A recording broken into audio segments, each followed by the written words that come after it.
Hey everyone, my name is Wes, and welcome back to another episode of Terror Talk where I discuss creepy clips online. I created this original horror music to add to the video, and I hope you enjoy it.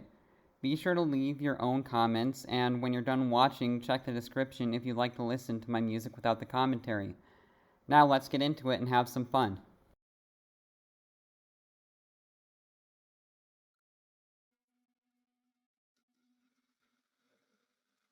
I live alone in a pretty quiet, cozy neighborhood in a suburban town outside of a small city. I'd been there for several years and really had no issues with it. I knew most of my neighbors and felt like our town was just really quiet and calm. Nothing much ever happened, and I was able to just live my life in peace. This was in the middle of spring.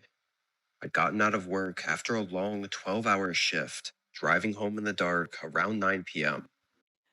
Do you feel that way about your life? Let me know in the comments below if you feel that you just kind of have a uneventful, peaceful life.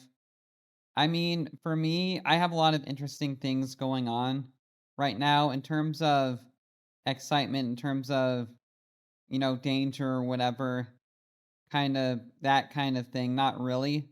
I do live in a suburban neighborhood, like I mentioned before in these videos, and I just kind of like living in a suburban area compared to a city because I think there is a lot more crime in most cities and just a lot more people and congested this and that. Like, I really don't like that type of atmosphere that much.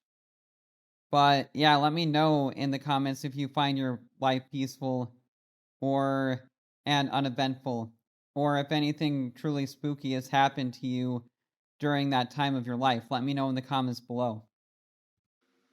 The roads were empty, and the neighborhood was still and dark, as most people had been hunkered down inside from the pouring rain for the past several days now. I pulled into my home and went inside, warming up some leftovers in the oven and resting on the couch as I settled in for the night. Only 10ish minutes after I'd gotten home, though, there was a rather loud knock at the front door. I was really put off by it, unsure who it could be or what it could be for. But I got up and saw a man standing on my porch. He had a black rain jacket on and looked drenched. I opened the door. Can I help you with something? The man looked at me for a moment. His eyes were droopy, like he was very tired, and his face was stiff and motionless. He looked a bit older than me, maybe in his early 30s, with a dark beard and longish brown hair, soaked by the rain. Finally, he answered, speaking slowly and without much emotion, explaining that his dog jumped his fence and he wanted to know if I'd seen it. I said no, that I haven't seen anything. He nodded in an understanding way, but his eyes wandered past me and into my house as he slowly turned away and walked off the porch. I closed the door. I thought the guy was kinda weird, but maybe he was just really tired and frustrated, especially with all this happening at night and in rainy weather.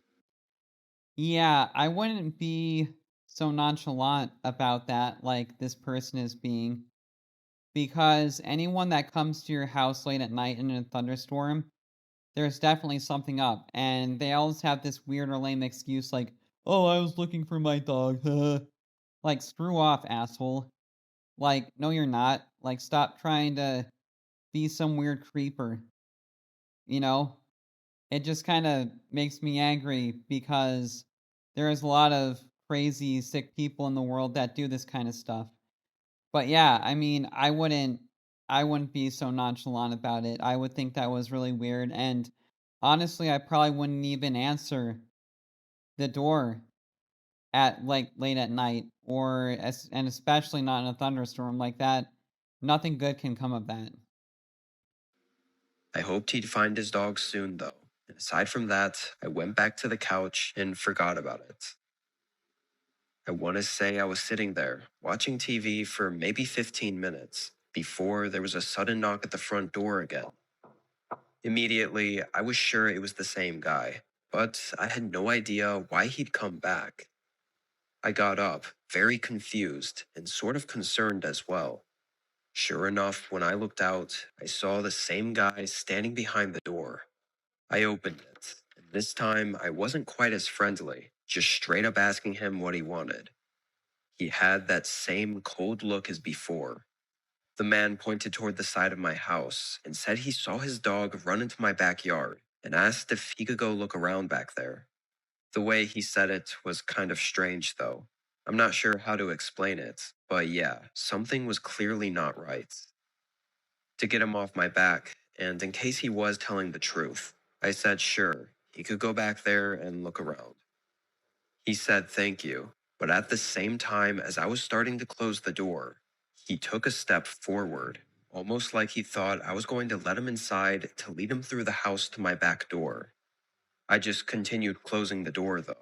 I'm not sure why he would have thought that, when he could easily just walk around the house and to my backyard. I looked out to make sure he left, and he did, going around to the side of my house. After all of that, though, I wasn't too comfortable with the guy just wandering around, so I went to the kitchen where I could watch out the back door. I didn't stare at him through the door or anything, but I cleaned up some stuff on the counters, while occasionally looking back at what he was up to. Yeah, I wouldn't feel comfortable at all with some creeper wandering around my backyard in the middle of a thunderstorm at night. Like, what the hell? Would you be comfortable with that? Because I certainly wouldn't. And would you actually let him go in the backyard, like, the second time he comes around? Or would you tell him to get the hell off your property? Because I would be very tempted to tell him to get the hell off my property because I would automatically know that there's something not right in this situation to begin with. Every time I looked, it seemed like he was just walking around the perimeter of the yard, until one time I looked back and his face was right behind the glass, looking in at me. It literally made me jump. I yelled through the glass, asking what he wanted.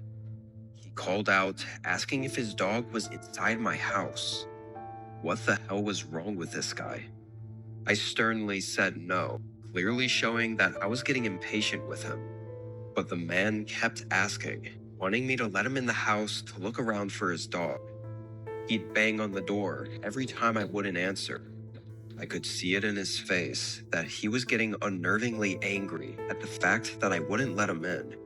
It was getting kind of horrifying. As he kept hitting the door and yelling at me, I called the police. Only then, once he saw me take my phone out, did he finally stop and leave, which only made it more suspicious as to what he was truly up to. Police came and took a report from me of what happened and what he looked like and all that sort of stuff. But that's where it was left at. There wasn't much they could do right then and there. However, unfortunately, a week later, there was an incident really similar to mine. It's unclear if he forced his way in or was just allowed inside by the victims, but the story was almost exactly the same as what happened to me. A man came knocking on their door, looking for his dog, only for it to take an awful turn. It makes me even more disturbed by that night the man came by my place, doing the same thing. Had I listened to him, or been any more willing to help, I could have suffered a similar fate to the others.